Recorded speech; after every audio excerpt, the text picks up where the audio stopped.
Buenos días, amigas y amigos. Hicimos el esfuerzo de hacer este conversatorio de los que vamos a hacer varios. Yo primero que nada saludo a todos los amigos que nos hicieron favor de, por Facebook, decirnos que querían participar en los temas que sugerimos y ellos además sugirieron algunos otros. Y a los compañeros que por Facebook nos dijeron que querían participar, los recibimos con mucho gusto esta mañana. El conversatorio lo está manejando el maestro Morín. Vamos a empezar por los temas. El tema pues más importante para nosotros en este momento es el que tiene que ver con la pandemia terrible que está viviendo el país. Y quiero primero decirles una consideración que es estrictamente personal. Queremos que el gobierno le vaya bien. No queremos hacer un conversatorio para lanzarle piedras y críticas al gobierno, porque lo último que podemos pedir es que se vaya creando una polarización y una eventual crisis política que nadie desea. Entonces le deseamos que el gobierno siga conduciendo bien este terrible problema en que está la sociedad mexicana.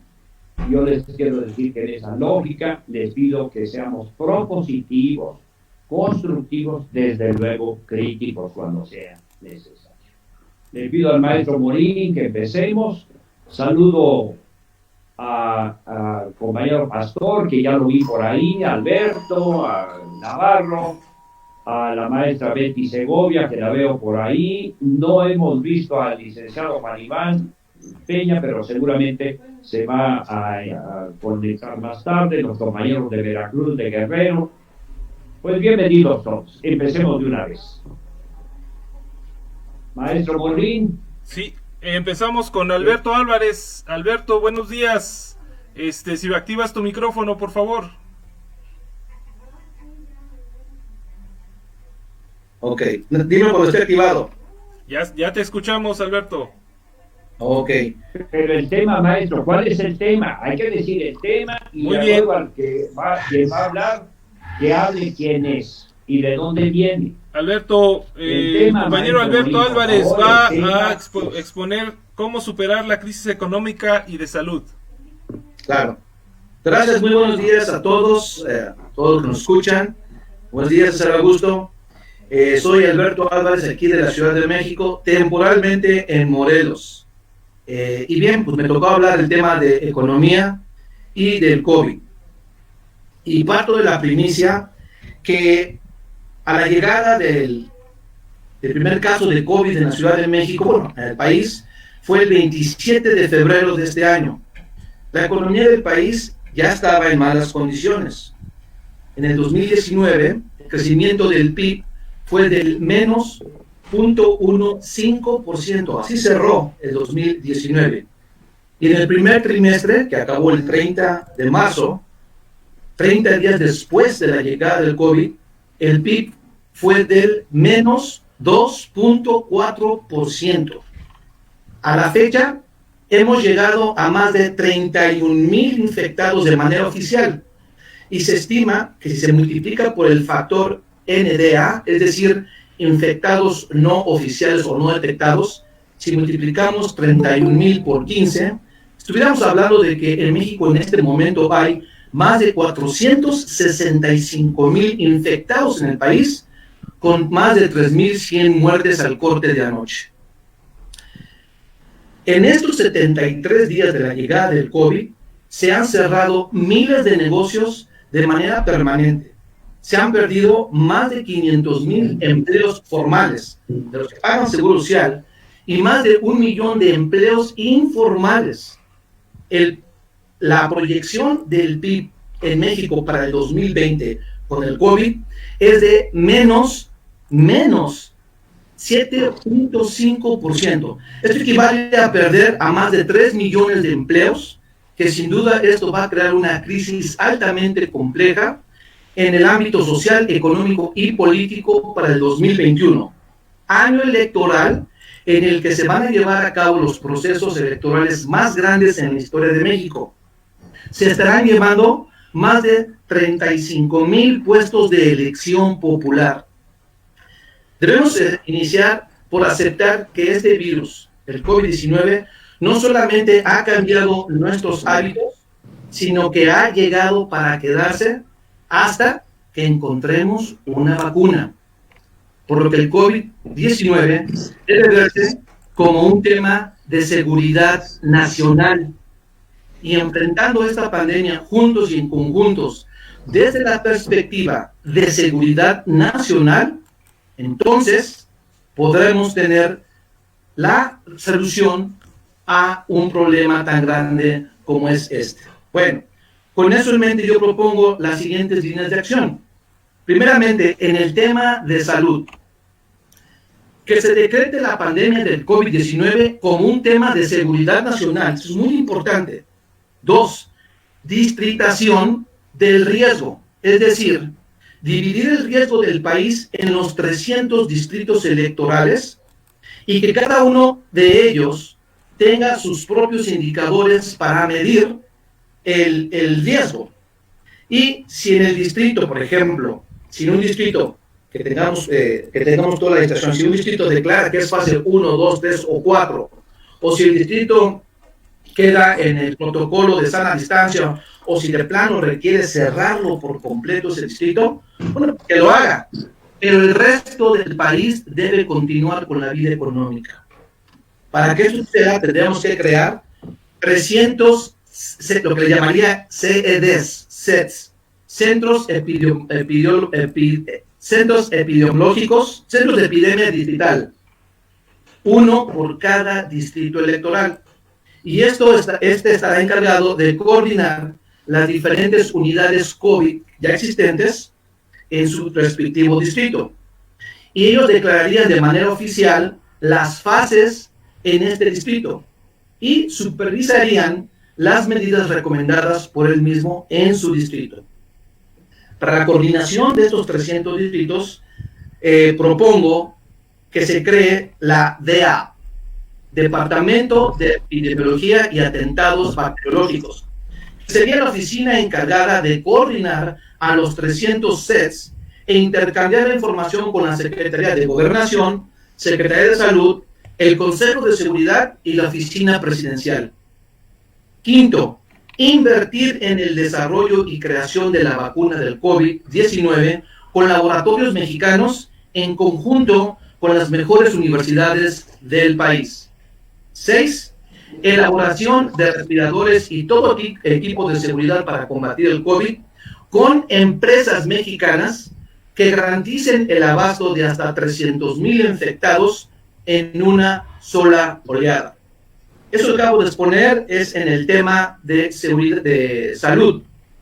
Y en el tema económico, la estrategia es equilibrar la deflación y la inflación para amortizar la estrepitosa caída del desapalancamiento e impedir que caigamos en una depresión. Por lo que propongo en los siguientes puntos. Número 1, austeridad, recorte del gasto y de proyectos de todos los niveles de gobierno, de empresas y de las personas. 2, reestructuración de todas las deudas, tanto públicas como privadas.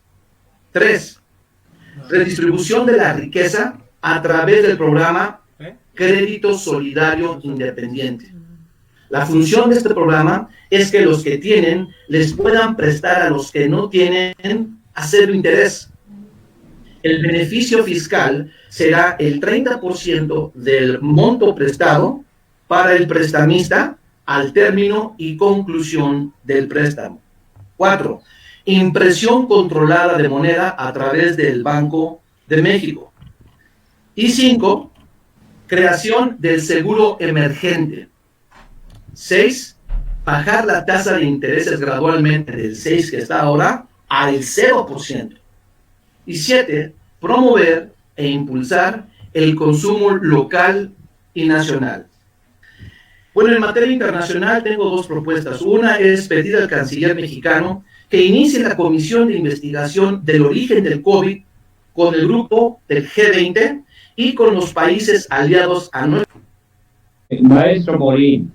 Perdón, maestro, tuvimos Morín, ¿me una escucha? desconexión de internet. Maestro Morín, ¿me escucha? Sí, tuvimos un problema de conexión, maestro.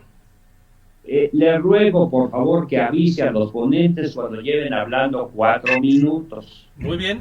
para que podamos nosotros, porque no se olviden que estamos en Facebook Live Sí, y la gente no va a aguantar si cada uno usamos más del tiempo adecuado. Cuando llevemos 4 minutos, usted, maestro, por favor, díganos, alértenos para redondear los intervenciones. Muchas bien, gracias, maestro. Alberto. Seguimos, maestro. ¿Quién sigue? Maestro Morín. sí, señor. Está el compañero, Alberto Álvarez, y luego sigue a Jesús Alfredo Díaz, cómo superar la crisis económica y de salud. Gracias, Alberto. ¿Quieres que? Bueno, ok, perfecto. Sí, Bueno, cuando lleve 4 minutos. Cuando concluyan los temas, vamos a tener oportunidad de hacer una segunda ronda. Ok, entonces. Adelante, querido hermano de Guerrero. Ok, Maestro Morín, por favor, adelante, hermano. Buenas tardes. Mi informe, mi tema a poner es para superar la crisis de salud y terrible problema económico. Bueno, como todos sabemos, México, al igual que muchos otros países de Latinoamérica, tiene diversos y graves problemas como son la falta de empleo y la pobreza. Un porcentaje importante de la población, la elevada inseguridad y la delincuencia, que nos afecta la mala distribución del ingreso y el bajo poder de compra de los salarios, un limitado ahorro y una de las más bajas recaudaciones fiscales en el mundo, así como un elevado déficit y deuda del gobierno. Los gobiernos tienden a enfrentar estos graves problemas, pero con frecuencia solo tratan de resolver los síntomas sin atacar la causa del crecimiento. La pandemia COVID ha traído como consecuencia un problema económico, sobre todo en las clases bajas y medias. Esta crisis aún no la han cuantificado ni los gobiernos ni los políticos.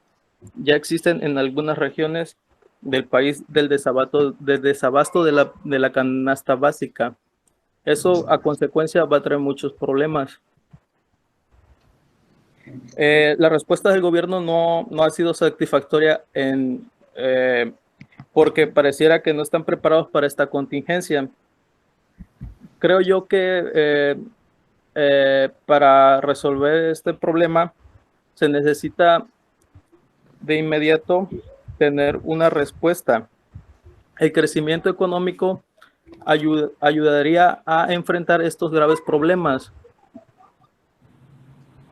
Ayudaría con empleos,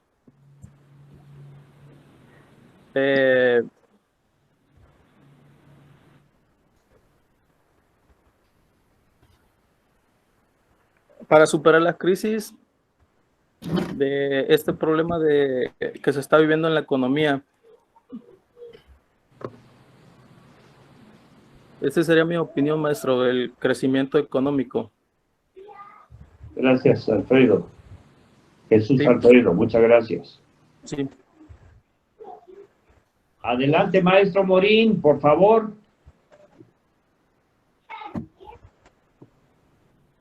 Maestro Morín.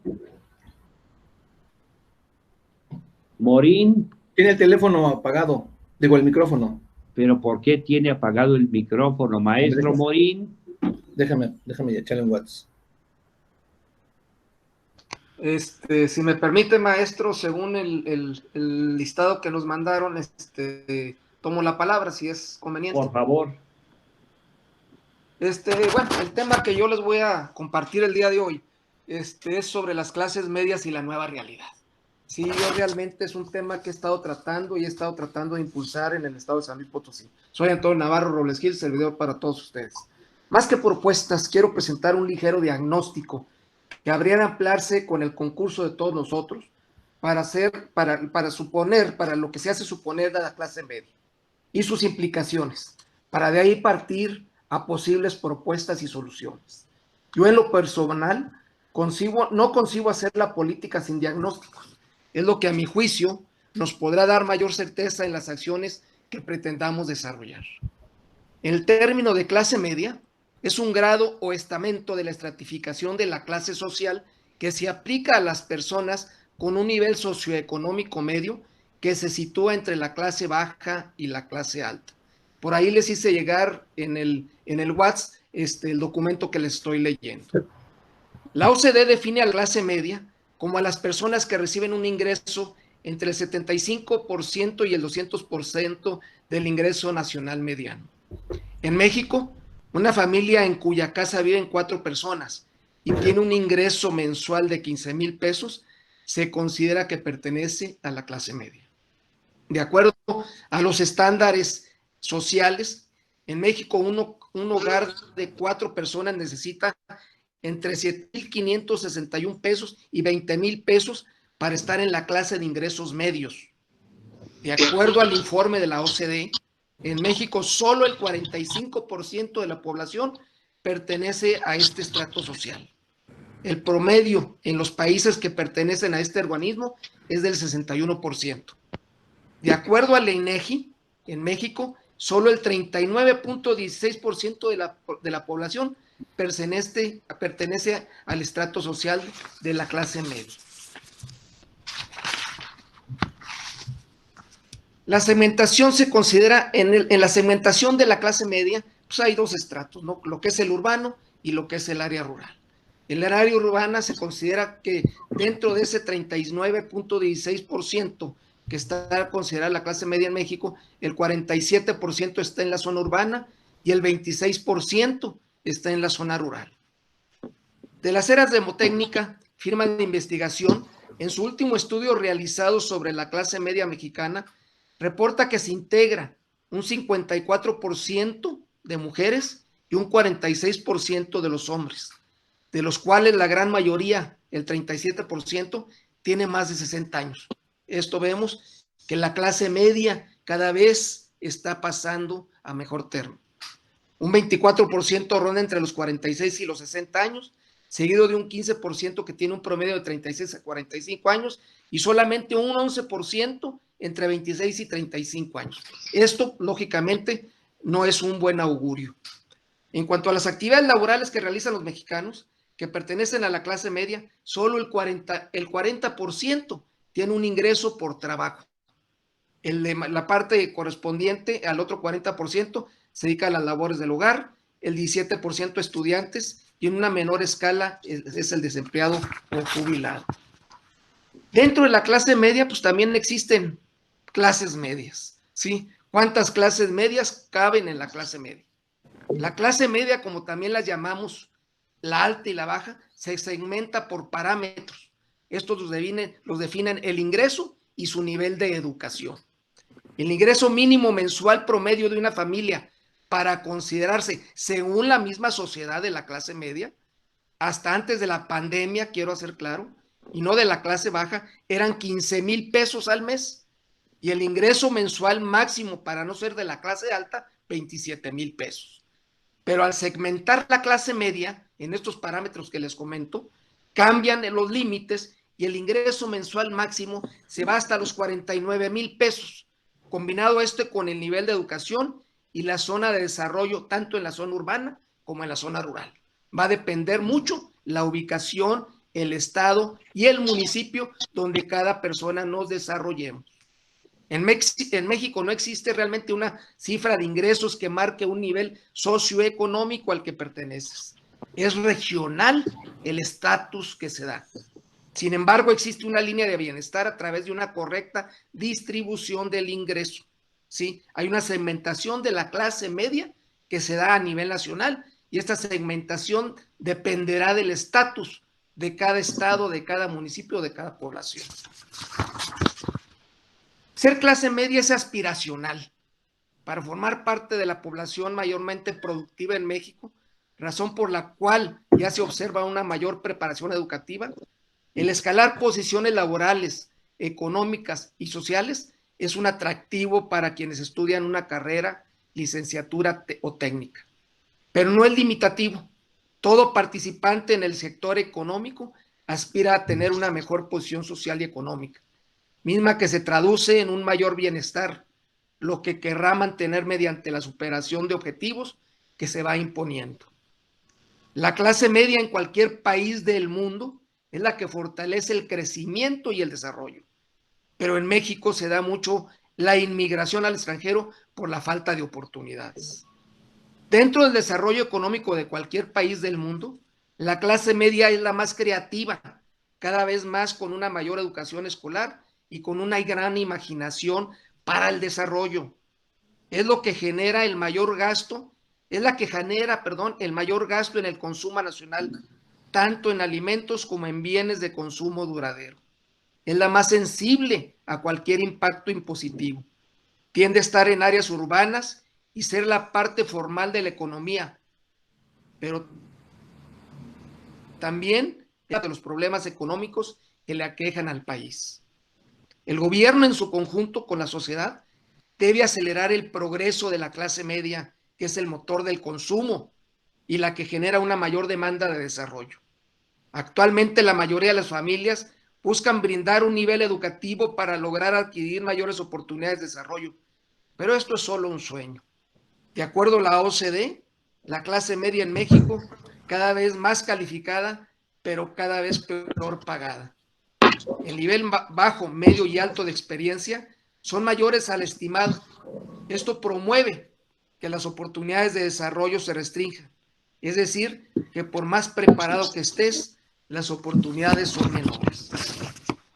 Eso no es todo. La estabilidad económica en un hogar se logra medir a través del bienestar. ¿Pero qué es eso?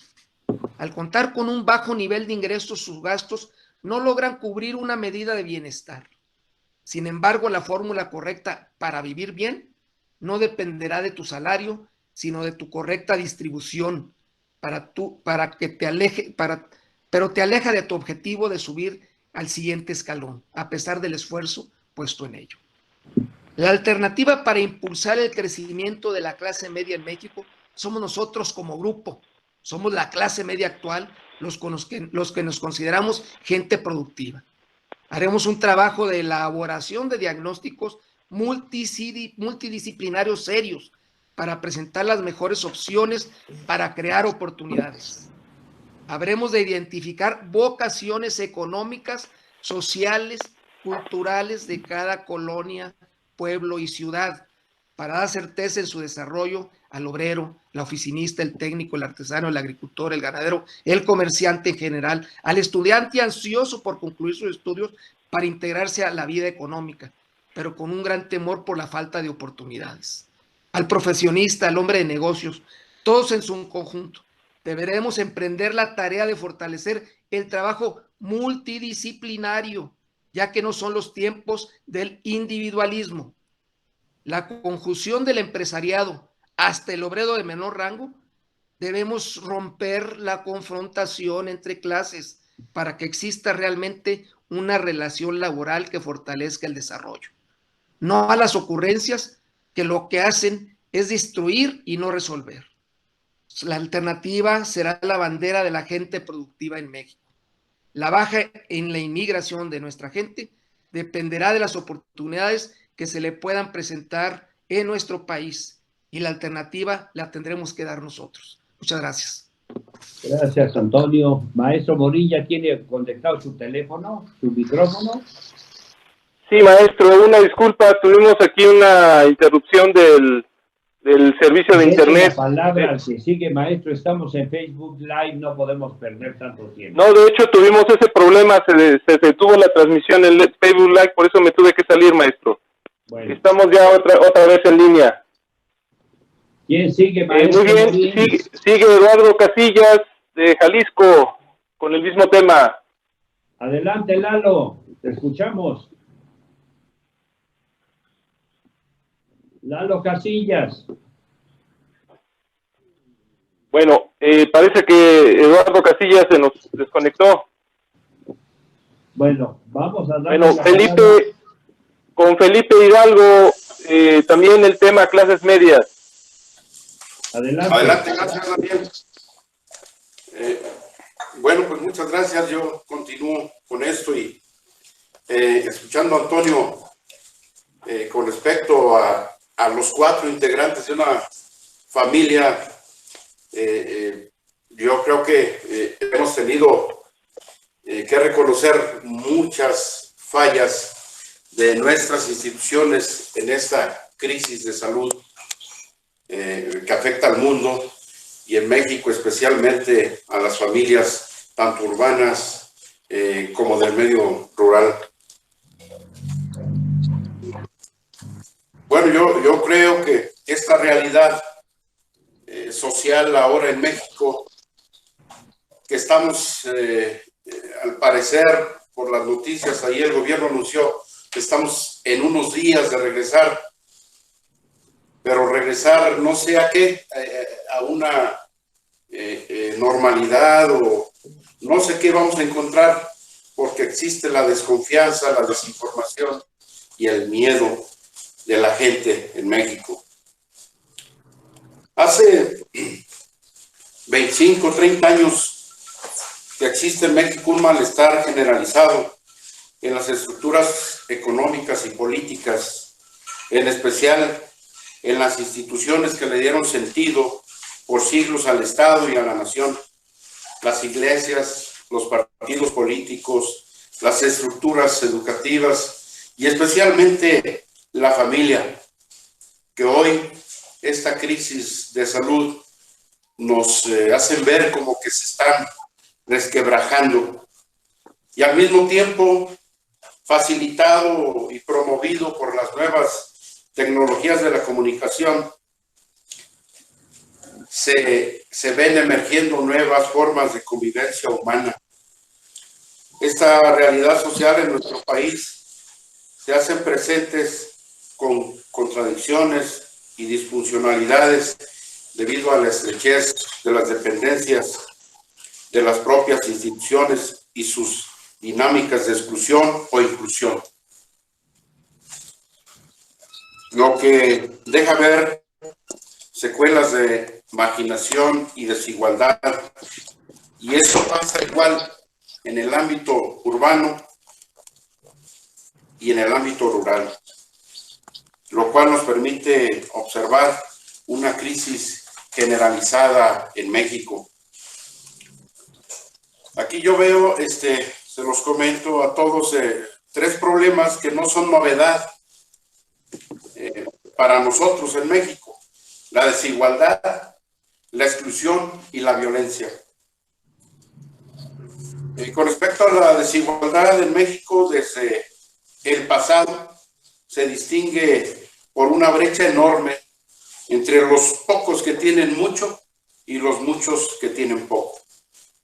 Hoy esta enorme masa de desposeídos, marginados del tener y del poder, y esto se expresa en un enorme número de personas que no tienen acceso a servicios de salud, por lo tanto carecen de atención médica.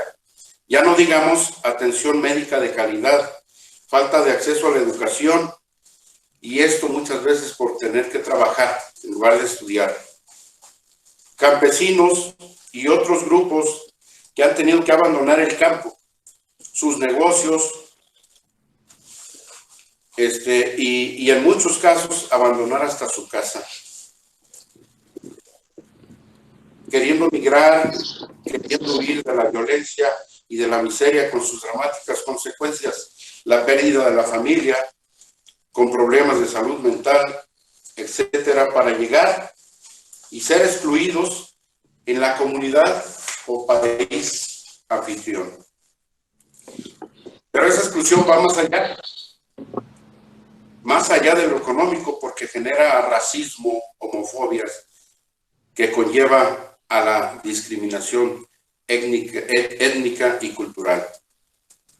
Y en cuanto a la violencia, México hoy sufre una situación de violencia estructural mezclada con violencia criminal organizada y también desorganizada, pública y privada, oficial y clandestina. Eso a ojos de muchos se lee como una situación de guerra por el control de territorios, el despojo de trasiego y el mercado de las drogas, pero esa situación acarrea consecuencias deja una incertidumbre, una situación de miedo en todas las capas de la población. Frente a este escenario, diversos grupos se articulan alrededor de la búsqueda del reconocimiento de igualdad y justicia. Víctimas, jóvenes, mujeres, colectivos de diversas índoles, indígenas, feministas, lésbicos, gays, migrantes, derechos humanos, etc. En esa búsqueda de reconstrucción por un futuro digno que apoya a los niños y a los jóvenes a no perder la esperanza, a crear oportunidades para un presente más digno, se vuelve urgente cuestionar la 10 segundos, Felipe, 10 segundos. Se vuelve urgente hoy cuestionar la constitución de las instituciones públicas y privadas y su función frente a la problemática y a las nuevas iniciativas sociales para los grupos existentes y los grupos emergentes. Es parte. Muchas gracias, Felipe. Gracias. Continuamos con Oscar Isaac Loyer de Hidalgo. Ya estoy puesto, mi estimado Daniel. Adelante. Que hable Casillas, porque es el mismo tema. Sí, perfecto. Gracias. Adelante. Gracias. Hijo de su... Gracias, estoy allí. Sí, ya te vemos. Perfecto. Es que entró una llamada aquí inoportuna. Bueno, pues más que nada voy a permitirme cumplir cabalmente con los 5 minutitos que me dieron, porque si no, de veras esto se alarga. Miren bien, la clase media, bueno, en primer lugar, quiero saludar con mucho afecto y estimación a mi amigo César Augusto, y agradezco, por supuesto, la oportunidad de participar en este interesante ejercicio, por lo que me permito hacer el siguiente comentario. Para estar en contexto, diremos que esta clase, la clase media, surgió en el siglo XVIII en Inglaterra, cuando gracias a las revoluciones liberales que ocurrieron en ese país en el siglo XVII, la monarquía perdió poder en favor de la burguesía, creándose un grupo social formado por gente dedicada al comercio, pequeños terratenientes, clérigos, profesionales liberales como abogados, arquitectos, escritores, quienes sin ser ricos tenían un importante poder adquisitivo. En México, en el porfiriato, existían los ricos, que eran los hacendados principalmente, los pobres, que eran los trabajadores del campo que trabajaban para estos, los obreros de las industrias porfirianas y una incipiente clase media formada por profesionistas, comerciantes, empresarios y pequeños propietarios. Como consecuencia de la revolución, se dividen los estratos sociales con el reparto de tierras a los campesinos, que permanecen en estado de pobreza. Los obreros obtienen miserables beneficios y los empresarios, que merced a los que asumieron al poder se les apoyó y adquirieron poder económico, formando una clase social alta, esto es, los ricos, y una clase media como ya existía, con profesionistas, comerciantes y pequeños propietarios. El partido en el poder, que surgió como consecuencia del movimiento revolucionario, consignaba en sus documentos básicos las clases sociales. Sí, me están viendo, mira, aquí estoy bien. No me están escuchando. A ver, ponle. Sí, te escuchamos. Sí, te escuchamos perfectamente. Entonces, adelante. Perfecto. El partido en el poder, que surgió como consecuencia, pues, del movimiento revolucionario, consignaba en sus documentos básicos las clases sociales, llamándoles sectores, tú lo recordarás, César. Sector obrero, agrario y popular, donde se inscribían a las clases medias, dejando fuera a los ricos, quienes eran representados por otro partido.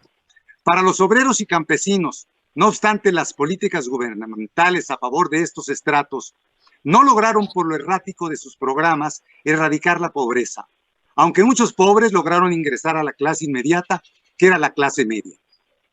Habrá que decirlo, que algunos, gracias a sus conocimientos y su trabajo, y otros más a sus amigos en el poder, lograron ingresar a la siguiente clase social, convirtiéndose en ricos.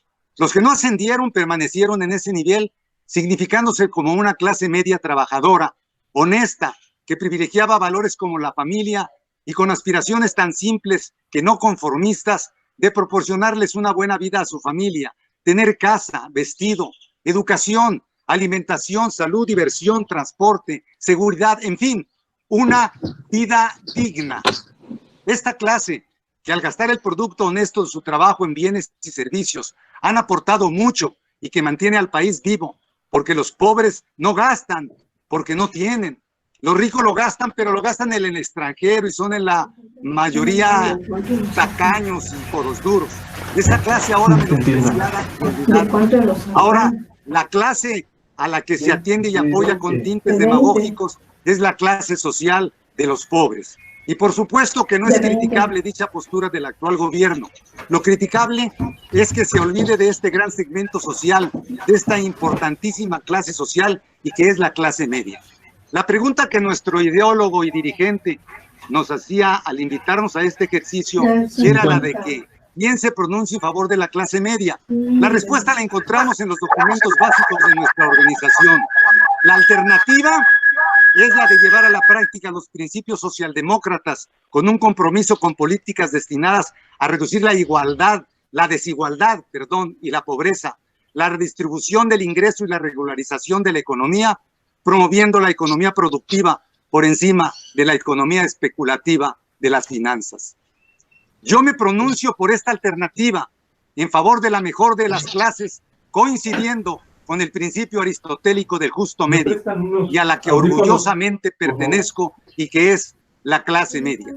Muchas gracias por su atención. Un saludo de su servidor Eduardo Casillas y de todos los compañeros de Jalisco. Gracias y hasta pronto. Muchas gracias. Muy bien. Muy bien. A ver. Continuamos con el compañero. A ver, no perdamos Oscar Isaac Lueger, clase media. Muy buenas tardes, ¿me escuchan? Sí, muy bien. Licenciado César Augusto, un saludo de parte de la licenciada Randa Félix, el licenciado Jorge Félix, desde el Estado de Hidalgo, a todos compañeros del Estado, bienvenidos y muchas gracias por la invitación. Adelante. Sí, muchas gracias, licenciado. Mire, me llamó mucho la atención el comentario que nuestro compañero Antonio realizó, que nos abre la ventana a la perspectiva en relación a decir cuántas clases tiene la clase media. Es muy importante el comentario porque nos hemos dado cuenta de la disparidad de economías en el país, y no solamente en el país, sino en todo el mundo. Bien comentaban que la OCDE nos dice que el promedio para pertenecer a la clase media en México es obtener un ingreso económico de 6,000 a 14,000 pesos. Si bien esto es muy dispar, porque podríamos dividir la zona de México en sur y norte, donde en el sur podríamos decir que esos 6,000 pesos son perfectamente claves para la clase media, pero en el norte no lo son. Tendría que ser 14,000. Es por eso que nos dispara esto, y definir en México a la clase media es en realidad un criterio difícil de atender. Más que nada, la medición que debería de saberse es qué se necesita para poder sobrevivir y que la clase media no llegue a ser pobre. Precisamente dentro de este concepto vemos que la clase media tiende a bajar y no a subir. Es importante entonces encontrar una estrategia para que la clase media pueda llegar a ser clase alta y no mantener un estatus de clase media toda la vida. Yo me atrevería a dividir las perspectivas de clase media en tres. Las personas ya mayores de 60 años que ya trabajaron toda su vida y que mantienen una clase y un estatus económico medio, y que con todo el respeto tienen definida ya durante el periodo de vida que les resta pertenecer a ese estatus. Está por consiguiente la clase media de las personas que aún están en etapa laboral, mayores de 25 años, que están en crecimiento y que buscan pertenecer a un tipo de clase. Y aquellos que aún no inician su etapa económica, su etapa productiva, como son los niños, jóvenes y adolescentes que necesitan o comienzan a tener pequeños trabajos para pertenecer a alguna de las clases. Sin sonar a clasismos, que eso nos puede dividir en cuestión económica, social y por supuesto mental, podríamos decir que debemos de luchar por mantener un estatus económico y una clase de vida viable, que nos permita disfrutar las cosas como un buen viaje, un buen restaurante, una buena salida al cine. Eso podría retribuir a decir que esa es la clase media. Para esto necesitamos fundamentar, como reitero, en estos tres aspectos. Fundamentar el apoyo de la clase media a las personas en etapa productiva que van iniciando. Esto quiere decir los que salen de las universidades a partir de los 21 años hasta que forman una familia aproximadamente entre los 30 a los 35 años. Esto nos podrá retribuir al crecimiento de esa clase media. Pero es muy importante, reiterando lo que nos decía nuestro compañero Antonio, ¿cuántas clases existen en la clase media? ¿Cuántos escalones tengo que subir para poder acceder a ser clase alta? Es muy importante que la clase alta goza de grandes beneficios, beneficios que la clase media los ve reflejados en su vanidad y en ocasiones trata de encontrar esa salida a la clase alta endrogándose o buscando alternativas de crédito que muchas veces no son viables. Es por eso la gran importancia, considero yo, que desde la infancia, desde la juventud, comenzar con estrategias de educación, de inteligencia financiera, para que sepan cómo gastar, dónde gastar, por qué gastarlo, cómo gastarlo y cuándo gastarlo. Es importante saberlo porque de las economías ha de resurgir saber si pertenecemos a la clase media para no bajar a la baja o pertenecer a la clase media con perspectivas a la clase media. Eso nos da una perspectiva interesante para poder evolucionar. Es verdad que la clase media es la que más gasta, es la que tiene oportunidad de endrogarse, es la oportunidad donde le llaman las tarjetas de crédito para subir su crédito o para ofrecer tarjetas de crédito porque saben que tienen un trabajo estable y porque tienen ingresos estables. Es ahí donde la educación financiera debería fortalecerse para que se conozcan cada uno de ellos sus perspectivas y sus oportunidades para poder atender estas vicisitudes financieras. Sin duda alguna, la pandemia nos va a dar una perspectiva diferente a todas las clases medias que nos encontramos así de manera general para poder empezar a decidir cuáles son las mejores oportunidades de inversión y cómo empezar a comprar de manera inteligente. Muchos tendrán que buscar alternativas médicas, seguros médicos, para poder prevenirse ante este tipo de pandemias. Bien lo dice la Organización Mundial de la Salud, que esto ya estaba predestinado y asimismo predestina un nuevo brote a finales de octubre con una posible modificación al gen del virus que nos podría dar una mayor contagio. Es esto lo que la clase media tendrá que ir preveniendo para mantener una perspectiva de sanidad sana en cuestiones económicas, en cuestiones de salud, por supuesto, y con una perspectiva educativa que les permita crecer financieramente para prevenir todas estas vicisitudes que de una manera o de otra llegan sin avisar. Sería todo, mi licenciado César Augusto, con todo gusto a sus órdenes. Pues muchas gracias, muchas gracias. Vamos a seguir adelante, maestro Morín. ¿Tenemos alguien más en este tema? No, ya seguimos con el tema los trabajadores frente a la crisis con el compañero Miguel Camal. Pero diga de dónde es, maestro. El compañero que acaba de hacer uso de la palabra es de Hidalgo y Casillas es de Jalisco y el maestro perfecto, Camal el compañero Miguel Camal es de Quintana Roo. Adelante, Miguelón. Maestro, saludos a todos. Buenas tardes. Toca el tema del derecho de los trabajadores ante la crisis.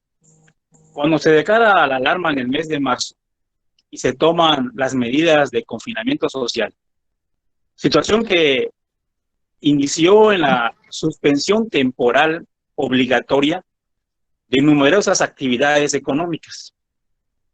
Sectores decretados como esenciales han reincorporado a los trabajadores solo de carácter necesario para la realización del trabajo, dejando afuera a todos los demás trabajadores. El derecho del trabajo se ha comportado como un derecho de emergencia, con técnicas que implican la reducción de los derechos de los trabajadores para salvar a las empresas y así poder establecer nuevos equilibrios entre los intereses de los trabajadores y de los empresarios ante esta gran crisis económica mundial. En el marco de la Ley Federal del Trabajo, no existe fundamento legal para separar trabajadores o modificar unilateralmente las condiciones de trabajo. La Secretaría de Trabajo y Prevención Social hizo un llamado a las empresas que han incurrido en las malas prácticas con el pretexto del COVID-19 a rectificar y a los trabajadores a denunciar ante la Procuraduría Federal de la Defensa del Trabajo, la Profedet, donde también pueden recibir asesoría jurídica. Las autoridades reconocieron que el diálogo entre empleadores y trabajadores es sano para garantizar la continuidad de las empresas y la estabilidad en el empleo. Sin embargo, aclararon que a nivel federal, la Secretaría de Trabajo y Prevención Social es la única instancia facultada para facilitar estos espacios y mediar entre ambas partes. De acuerdo a la Ley Federal del Trabajo, el gobierno federal es el único que puede ordenar la suspensión temporal de las relaciones laborales colectivas ante una declaratoria de contingencia sanitaria. A pesar de ello, algunas empresas se han adelantado dando la opción a los trabajadores de descansar un tiempo sin goce de sueldo. Ante este escenario, la Secretaría de Trabajo aclaró que las empresas que están alterando las condiciones de trabajo de los empleados o recortando plantilla por el COVID-19 están incurriendo en prácticas ilegales. Es posible la modificación de las condiciones de trabajo. Sin embargo, tiene que ser un acuerdo de voluntades entre ambas partes, trabajador y empleador. En el convenio se tiene que establecer claramente las condiciones, antecedentes, razones y temporalidad del convenio. Varias empresas que están optando por la celebración de dichos convenios con sus trabajadores están modificando la reducción de la jornada laboral, ajustes de salario y trabajo desde casa. La decisión de las empresas por el convenio en las modificaciones surge por la necesidad de salvaguardar las relaciones laborales mientras se protege la salud de los trabajadores y se limita al impacto económico. Además, se toma en cuenta las recomendaciones emitidas por la Organización Mundial de Salud y el Gobierno de México a través de la Secretaría de Salud. La Constitución Política establece en el artículo 123, apartado A, fracción 17, que se podrán realizar paros técnicos cuando existan circunstancias económicas que afecten el equilibrio entre capital y trabajo con el objeto de conservar la fuente de empleo. Pero de igual forma, la Ley Federal del Trabajo establece que el empresario podrá modificar las condiciones de trabajo acordadas cuando ocurran circunstancias económicas que justifiquen la variación y hasta que los factores provocaron las mismas que desaparecen. A raíz de esto, Alberto, César y compañeros, el diputado Isaías, como dirigente nacional de la CROC, lanza una carta fijando una postura a favor de los trabajadores. Adelante. En primera instancia, da un agradecimiento. Agradecimiento es tiempo de la solidaridad. No es tiempo del debate ideológico y menos partidario. Se trata de evitar la confrontación con el gobierno y la polarización de la gente. Lo único que podría esperar el país de nosotros es que además de la crisis que ya se vive, diéramos lugar a una crisis. Le toma la palabra al presidente de la República para ayudar a formular los censos de meseros, de taxistas, de transportistas, de trabajadores que perdieron su empleo en la economía informal, entre otros, y contribuir al diseño de la metodología para dispersar el apoyo y que lleguen de manera directa a los beneficiarios. Nadie negará la lealtad de los trabajadores con el país. Se mostró en el pacto económico del 85 por el problema de la inflación.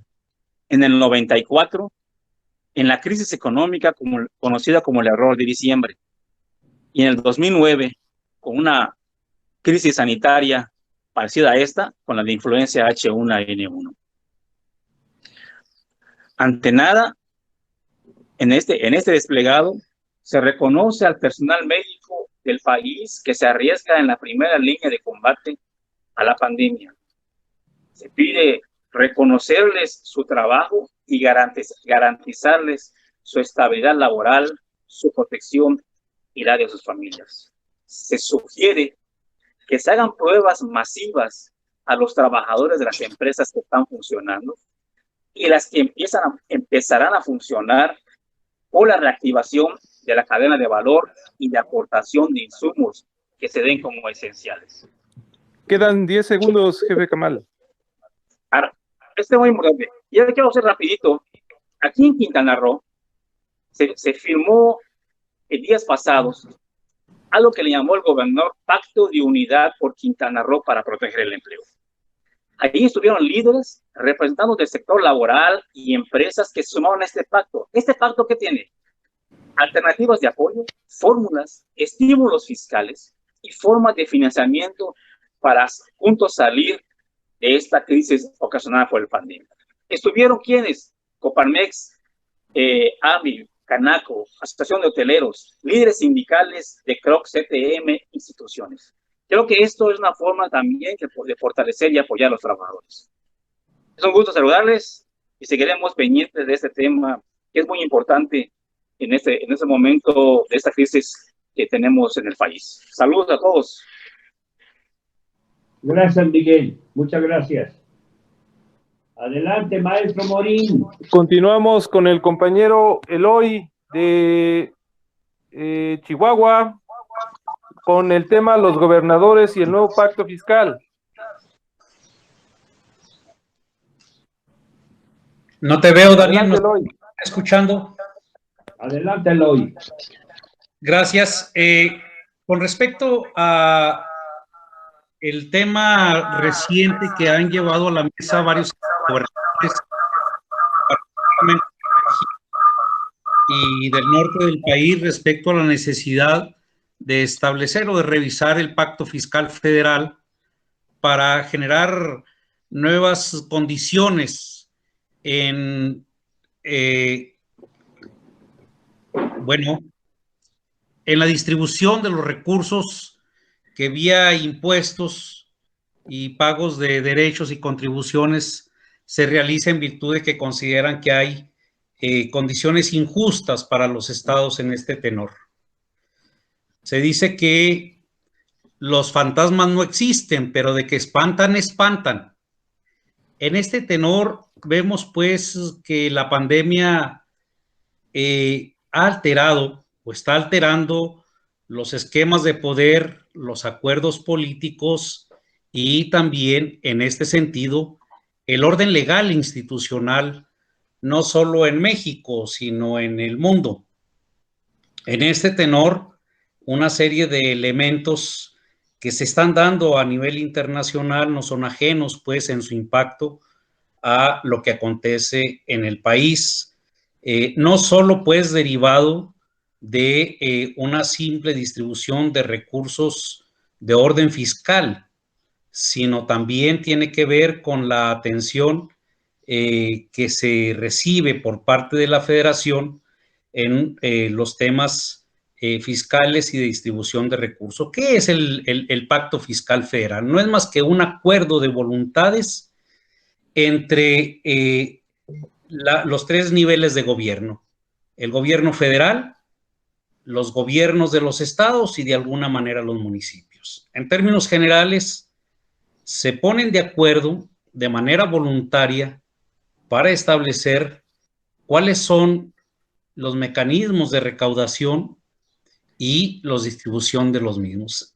En términos generales, la distribución se hace una gran bolsa y de manera general la federación resguarda para sí el 80% de lo recaudado y el 20% se distribuye para los estados y los municipios en el país. En este tenor, habríamos de revisar que en la mayoría de los países que tienen un mayor nivel de desarrollo, la base política de estos estados tienen una mayor participación, la gran base de la organización política que son los municipios, luego los estados y finalmente la federación. En este tenor, los estados reciben, la federación se queda con el 80%, los estados alrededor del 17% y los municipios que atienden de manera primaria las necesidades de la sociedad con el 3%.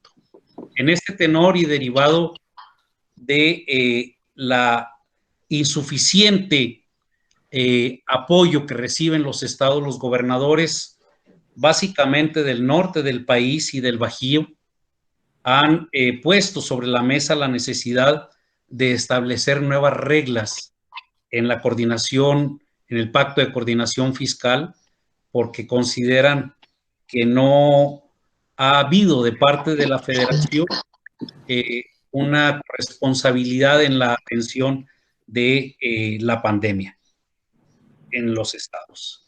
En este sentido, podríamos considerar que aunque ha sido siempre un tema recurrente por parte de los gobernadores de los estados para encontrar mejores mecanismos en la distribución de los recursos, que en el fondo, pues obviamente a eso se centra, cómo encontrar mejores mecanismos ante discursos ciertos o no respecto a lo que se otorga por parte de los estados y lo que reciben de regreso vía participaciones, contribuciones, han puesto sobre la mesa la necesidad de esta distribución más equitativa de los recursos que se recaudan. Sin embargo, no es la única fuente, pues, y me parece que también no es las participaciones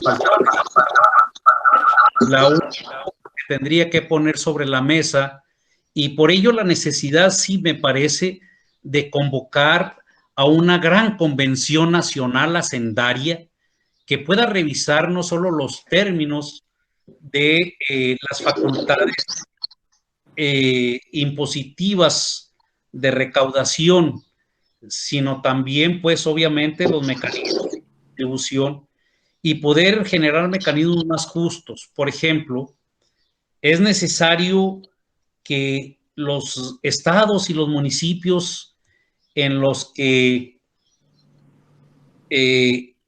se genera o tiene una gran participación en el Producto Interno Bruto, no directamente o no necesariamente a través del esquema tributario, tengan una mayor 10 segundos. Tengan una mayor participación.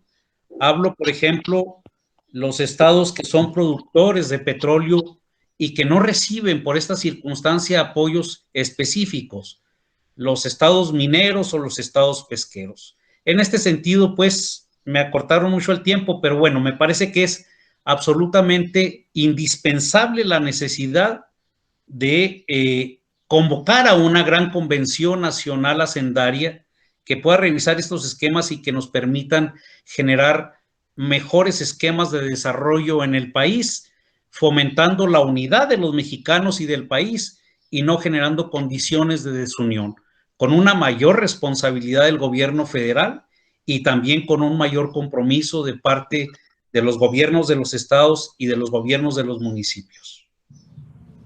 Es cuanto. Gracias, Eloy. Vas a tener oportunidad de hacer un segundo comentario después si quieres. Muchas gracias.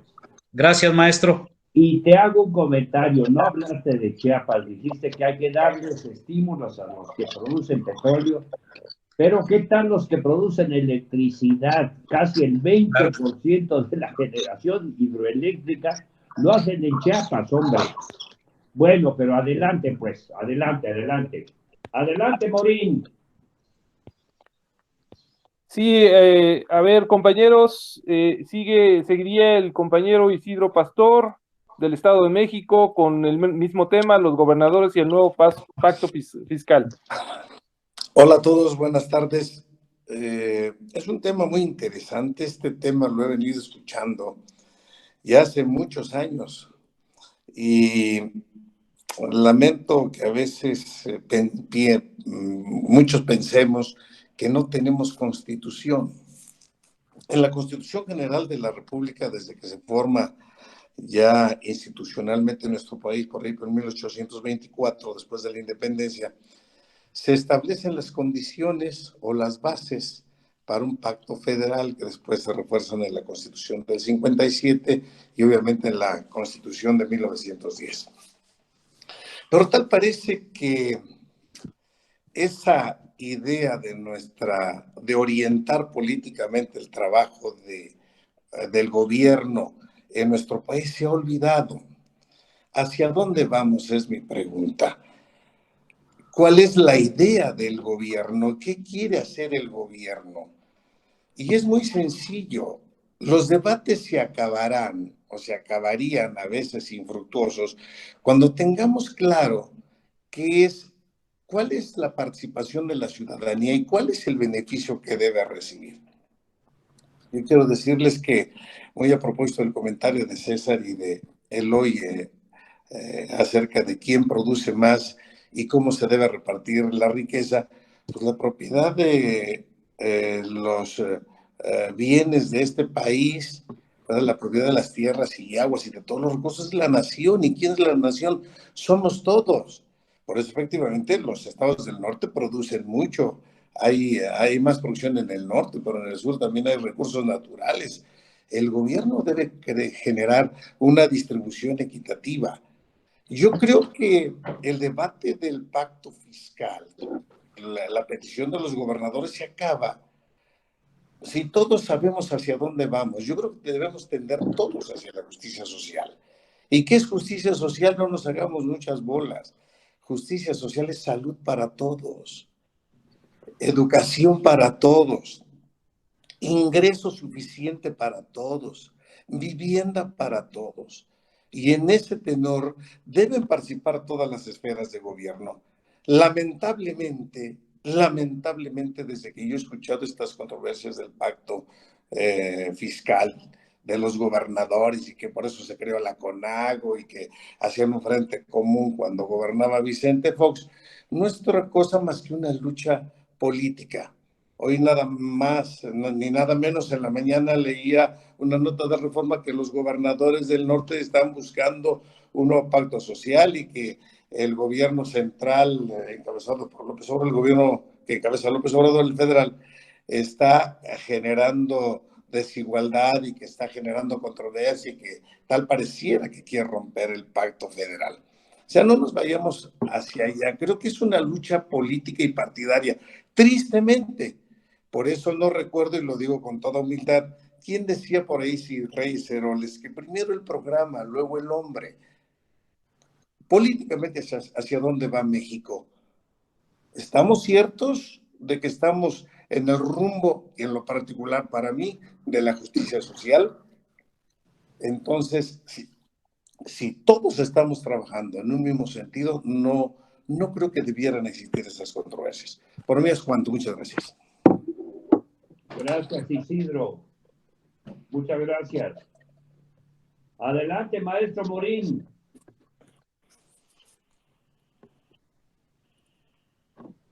Maestro Morín, sí, maestro.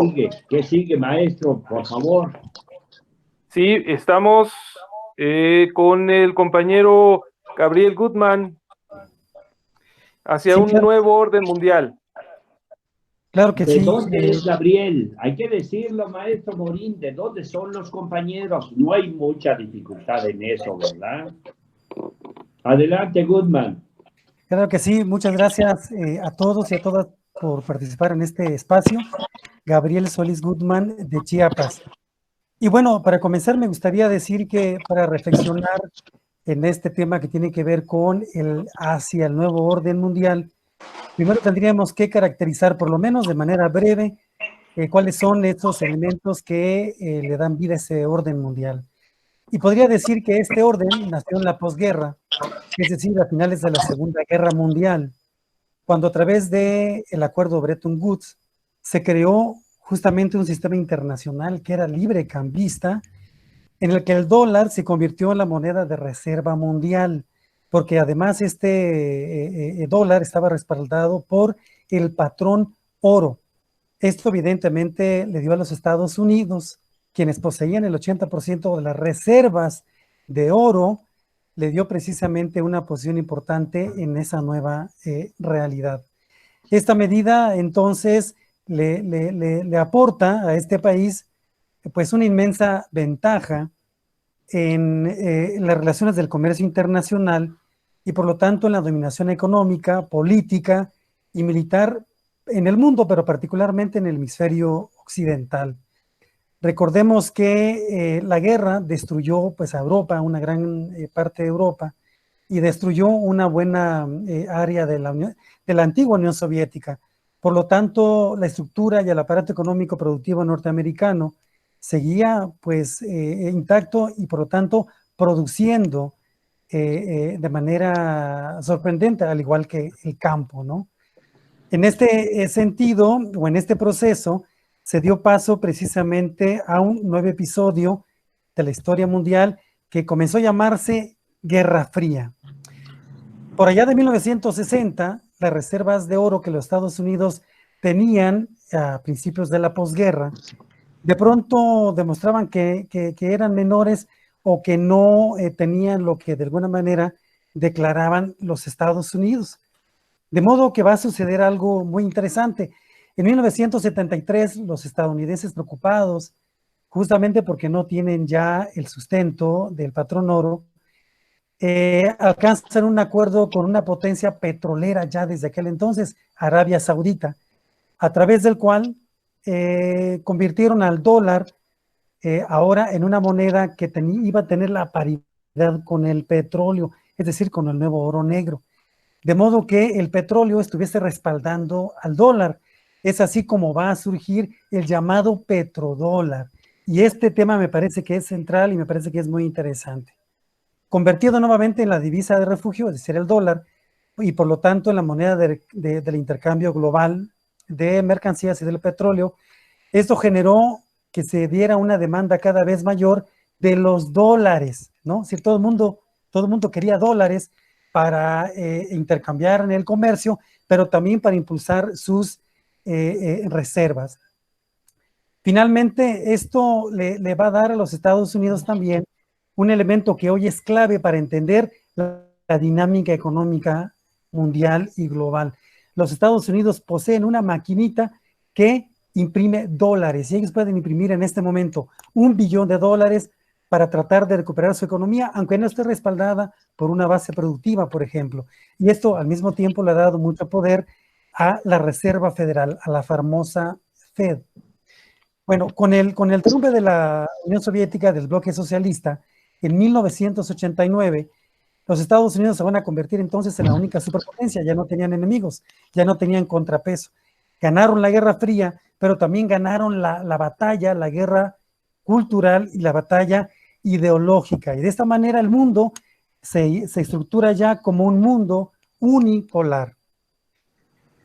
Este orden mundial, que ya inicia con esas características posterior a la caída de la Unión Soviética, se mantuvo sin muchos problemas, se mantuvo bien, se mantuvo estable, digamos, o relativamente estable, hasta que por lo menos a finales del siglo pasado, principios de este siglo, surgieron algunos países como Irak, como Libia, como Irán, quienes comprendieron que el truco del poder hegemónico mundial de los norteamericanos residía justamente en el petrodólar y en su maquinita de imprimir dólares.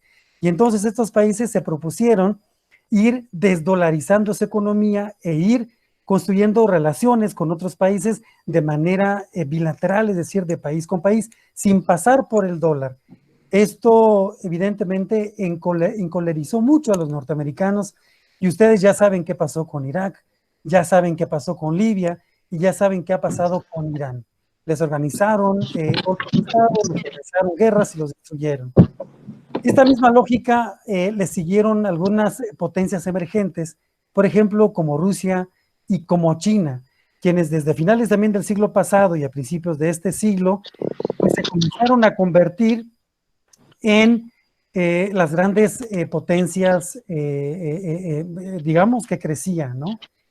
Esto evidentemente lleva a China, por ejemplo, a irse consolidando como una gran potencia, de modo que algunos, digamos, especialistas piensan que China se va a convertir para el 2030 en la nueva potencia económica mundial, si no es que ya lo es, eso lo digo yo.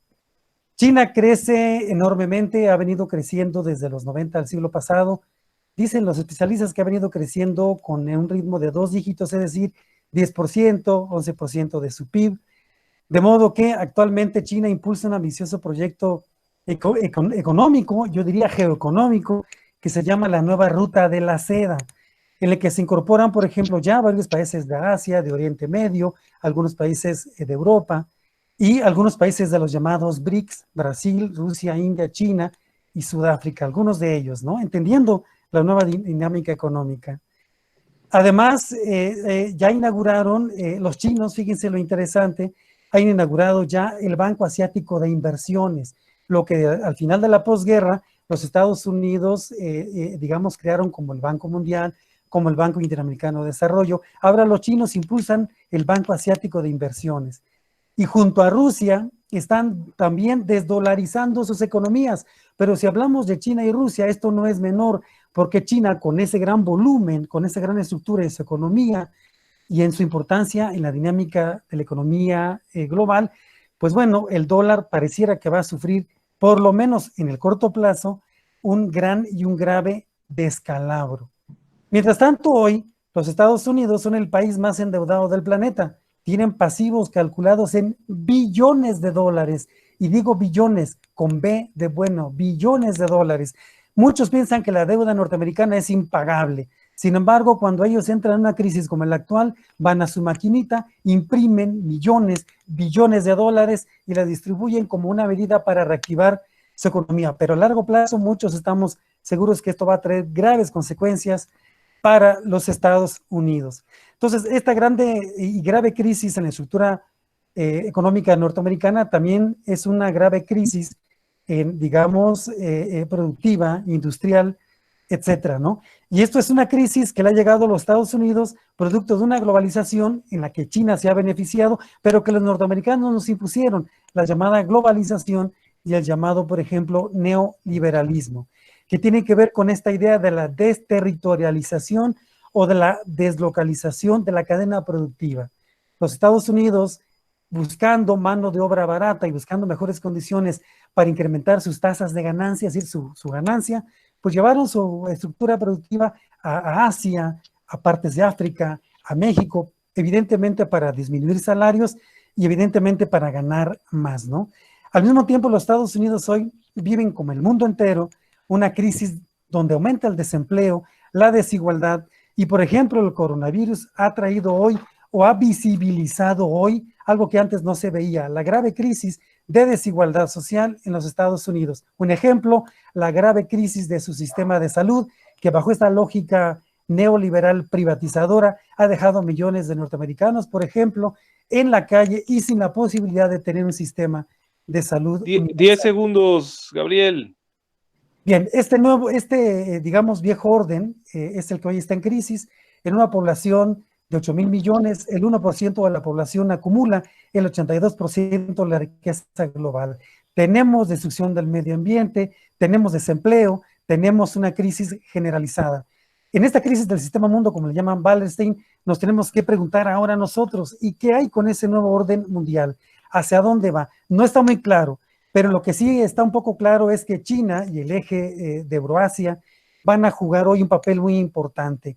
Esta presencia de China en la economía mundial parece que va a generar grandes cambios. No sabemos con precisión hacia dónde, pero esperemos que sea hacia un mundo multipolar donde se construye un mundo más humano, más justo, con mayores condiciones de igualdad y de justicia social para todos, y desde donde ojalá se puedan construir sociedades en integración, en intercambio, en solidaridad.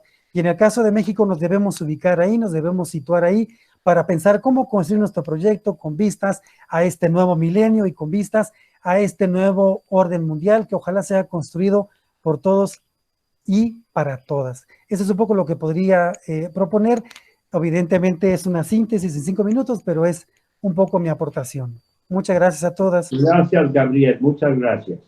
Muy buena intervención. Adelante, Morín. Muy bien. Bueno, seguiría el compañero Juan de Dios del estado de Veracruz con el mismo tema hacia un nuevo orden mundial. ¿Qué tal, maestro César Augusto? Los saludos desde Jalapa, Veracruz. Buenas tardes. De parte de tu amigo Arturo Bermúdez y un servidor, aquí estamos.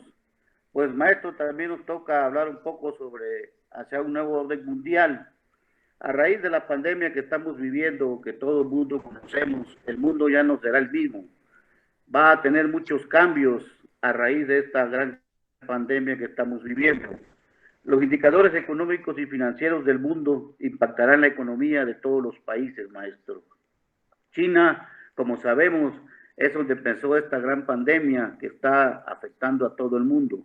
Pero China como un país de primer mundo supo controlar su pandemia y también su economía. Como lo decía en su intervención Goodman anteriormente, China hoy está posesionado económicamente y va a ser el país número 1 terminando esta gran pandemia, afectando a todos, a Estados Unidos, a Europa, a todos los países de Europa, Francia, Italia. Estamos en una crisis muy fuerte donde en general vamos a estar en un cambio totalmente económico. México no es la excepción, maestro. En verdad, México también está sufriendo esta gran pandemia, pero también está sufriendo su gran economía. Hoy vemos que el dólar en México está bajando, estamos viendo que el petróleo está por los suelos. En verdad, en la parte de salud, antes de que empezara la pandemia ya andábamos mal. Hoy con la pandemia estamos un poco o mucho peor que como estábamos, maestro. Realmente México está perdiendo mucho desempleo, muchas fábricas se están cerrando y en verdad los trabajadores se están afectando, los medios y pequeños empresas están afectándose y ojalá México salga adelante. Nosotros tenemos que salir adelante. Veracruz es uno de los estados que más afectado del COVID estamos y aquí tenemos un gobierno que realmente no se pone las pilas. Estamos perdiendo empleo, estamos totalmente en una inseguridad total que también nos arrastra con todo esto del COVID, maestro. Ojalá y el gobierno federal ya encuentre esa brújula que no ha podido encontrar y podamos salir adelante, porque realmente estamos muy afectados a nivel mundial, a nivel México y a nivel estados de Veracruz y todos los estados que estamos en este país. Pues por último, maestro, creo que nosotros debemos de tener una nueva opción política, debemos de ser una nueva opción política y proponer un modelo económico para que la gente salga adelante. Somos una buena alternativa para que en el 2020 la gente nos voltee a ver y podamos salir adelante unidos, maestros, con esta nueva alternativa y poder sacar adelante a nuestro país, maestro. Es todo, los saludos de Jalapa y un gran saludo, maestro César Augusto. Muchas gracias, Juan de Dios. Un abrazo, Arturo. Muchas gracias. Pues muy bien, se han acabado los ponentes disponibles aquí en la sala, maestro. Iván no se pudo conectar nunca. No, me platicaba que tuvo un problema con su correo electrónico y eso le ha impedido conectarse. Lo está intentando, pero se presenta todavía el problema. Bueno, les decimos a los compañeros que ya hemos estado un buen rato. Quisiéramos ver si alguien de ustedes quiere hacer algún comentario adicional de 1 minuto y medio, 2 minutos, los recibiríamos con mucho gusto para que yo cerrara este conversatorio. Con toda libertad, maestra Segovia, compañeros que ya hablaron, el que quiera hacerlo con absoluta libertad. Si no desean ya... Gabriel está pidiendo la palabra, maestro. ¿Perdón? Gabriel pide la palabra de Ya Chiapas. adelante, sí. Nada más que les pedimos que ya lo hagamos de manera muy breve porque ya hemos estado un poco de tiempo en el aire. No se olviden que estamos transmitiendo en Facebook Live, es decir, que nos están viendo algunas personas en su integridad. Adelante, Felipe, ¿vas a hacer uso de la palabra o quién? O Gabriel era primero. Sí, maestro. Adelante. ¿Quién va? Gabriel, por favor, y luego Felipe, en cuanto acabe Gabriel. Gracias. Gracias, Daniel. Gracias. Gracias, muchas gracias. Bueno, solamente quisiera un poco como para cerrar, comentar que México, si bien es cierto, hoy enfrenta los riesgos y los desafíos de una crisis que es mundial, que tiene que ver con el orden del modelo capitalista en su fase neoliberal. Me parece que en México tenemos la oportunidad de empezar el siglo XXI con la mirada puesta en la construcción de nuestro propio proyecto. Hoy pareciera que las políticas keynesianas están regresando a el mundo entero, a Europa, donde hoy se llama a la intervención del Estado para rescatar el proceso económico, pero también para proteger y darle certidumbre a los ciudadanos. Y me parece que es ahí donde nuestro proyecto político de alternativa tiene grandes posibilidades para convertirse en una opción, justamente porque planteamos la construcción de una sociedad desde un estado fuerte, desde un estado de bienestar, que planifique, que dirija, que controle, que fomente el desarrollo y la actividad económica, pero también que se encargue de garantizar las condiciones de justicia social y el bienestar social de todas y de todos los mexicanos, partiendo de la centralidad del ser humano, poniendo el servicio del capital hacia los ciudadanos y respetando al medio ambiente e incluyendo a toda la diversidad. Eso es todo lo que podría decir y les agradezco muchísimo su atención. Muchísimas gracias. Muchas gracias, Gabriel. Adelante, Felipe. Sí, gracias, maestro. Nosotros acá en Guanajuato estamos trabajando territorialmente, reorganizándonos en el entendido de que tenemos que reestructurarnos y hoy hemos decidido regionalizar el estado.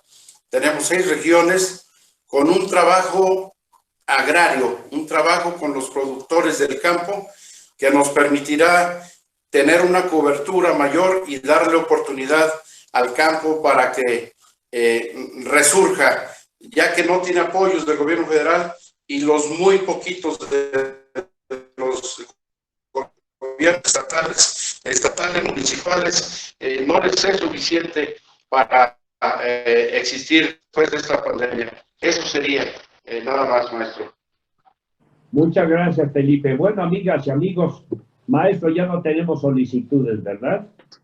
Ahorita no veo que algún compañero esté solicitando Vamos a su concluir, participación. amigas y amigos. Primero quiero decirles que les agradezco mucho. Lamento mucho que pues algunos compañeros que teníamos la expectativa de escucharlos no se hayan podido conectar. Bueno, pero haremos un ejercicio el próximo sábado. También quiero decirles, amigas y amigos, que el próximo sábado vamos a invitar preferentemente a mujeres, porque como habrán advertido en este conversatorio, no han intervenido ninguna de ellas y queremos hacer uno especial para mujeres el próximo fin de semana con los mismos temas. Quiero agradecerles a todos, por favor, sientan que es un primer ejercicio, le hemos llamado el conversatorio de la gente y la verdad me parece que es un esfuerzo que tenemos que hacer nosotros. Los temas me parece que es un muy buen catálogo de lo que se tiene que discutir. Por supuesto que el tema de la pandemia y sus circunstancias de salud pública y de economía, el tema de las clases medias, que me parece que es un tema muy importante, el tema de los trabajadores, por supuesto, y también quiero decirles que me parece que tenemos que profundizar un poco en todo lo que tiene que ver con el llamado pacto fiscal que promueven los gobernadores, que déjenme decirlo de manera muy personal, muy coloquial. Me parece que la expresión del nuevo pacto fiscal, o como le quieren llamar los señores gobernadores, me parece que es inoportuno, me parece que es egoísta, me parece que es contrario al espíritu del federalismo, y simplemente principio mi comentario diciéndoles, miren, en las últimas reformas constitucionales, yo dije abiertamente a donde se pudo que de los últimos años ha sido las reformas más centralistas que no se pudieron haber imaginado. Los gobiernos de los estados no pueden hablar ahora de que se centralizan las cuestiones fiscales cuando aceptaron ellos un centralismo en la Constitución. Díganme ustedes si no es centralista el hecho de que a nivel nacional les digan de qué tamaño van a ser los comerciales que van a hacer en sus spots televisivos en sus elecciones locales. Entonces yo creo que hay que poner las cosas en proporción.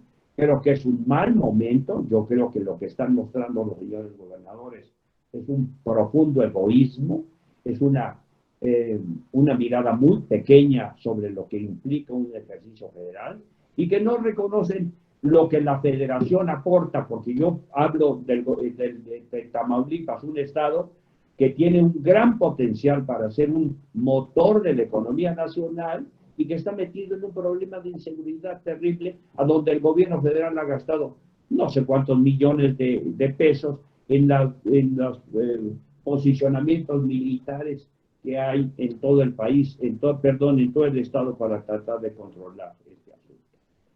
Quiero decirles que me da mucho gusto que los temas que estamos tratando son los de la gente, porque los temas de los patrones,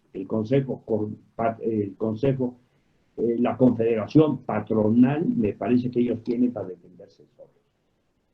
Yo quiero decirles que me parece que hasta el término confederación patronal se me hace ya muy pasado de moda. No son patrones, eso de los patrones que duelen de edad media, y aquí todos se supone que somos iguales.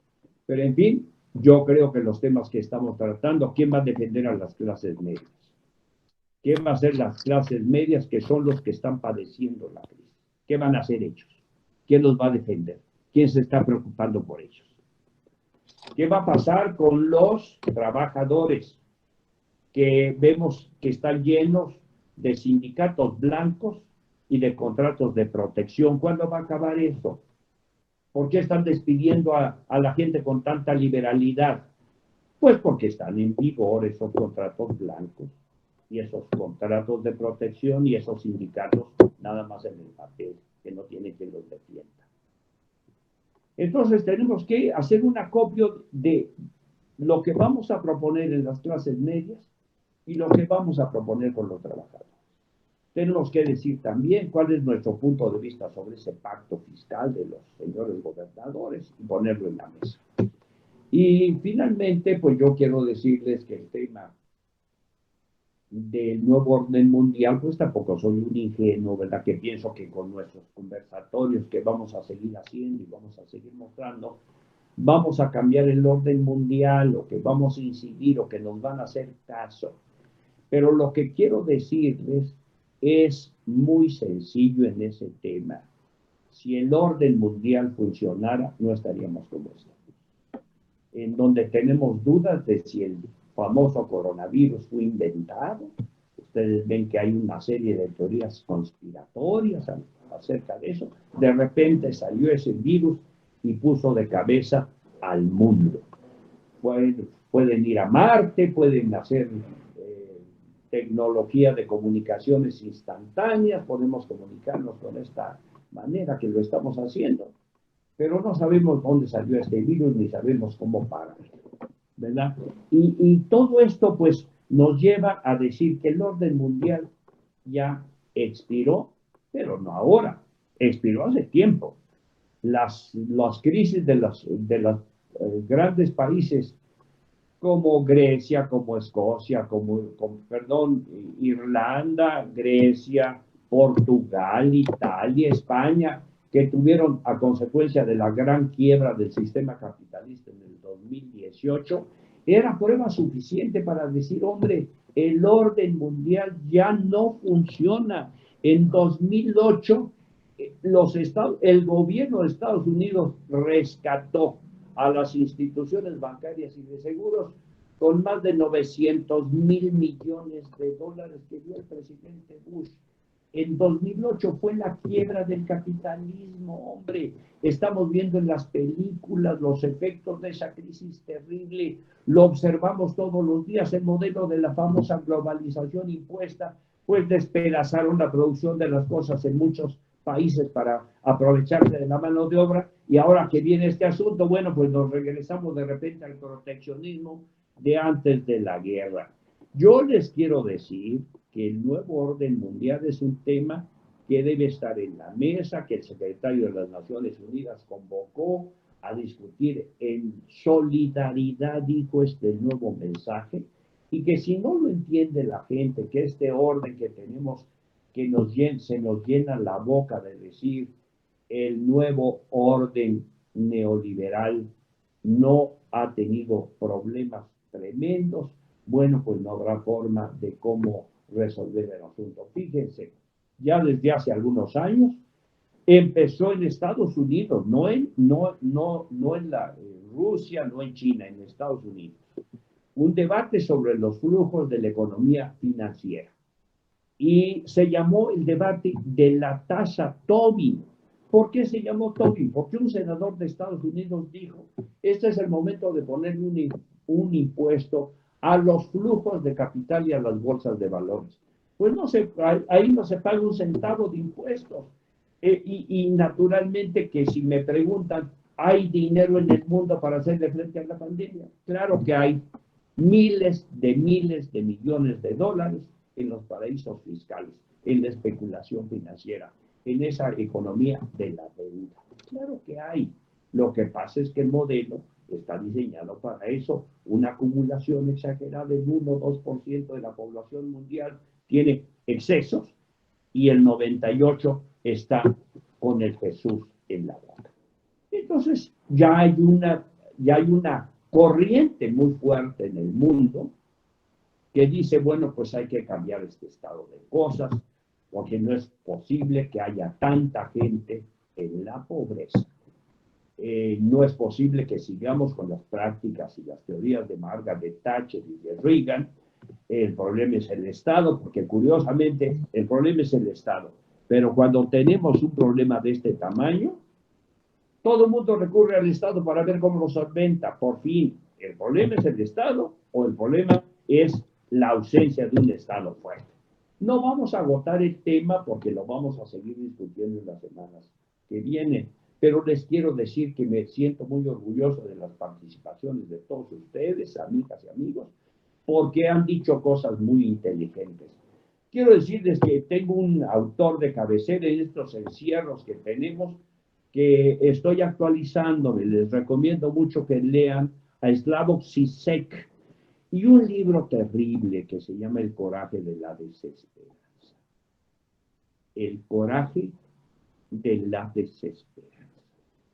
Porque lo que sentimos todos es la impotencia, la falta de alternativas para ver qué vamos a hacer con tanta gente que está padeciendo horrores. ¿Qué hacemos?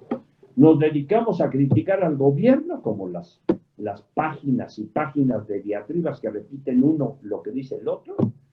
¿Nos dedicamos a pedir dinero para que las grandes empresas salven su patrimonio y que se endeude el país? ¿Nos dedicamos a alargar la mano o qué hacemos? Yo digo que es el momento de que no nos confunda el coraje de la desesperanza. Estos conversatorios de la gente van a producir cosas buenas. Nos vemos el próximo sábado. Gracias a Morí, gracias a Betty, gracias a todos ustedes.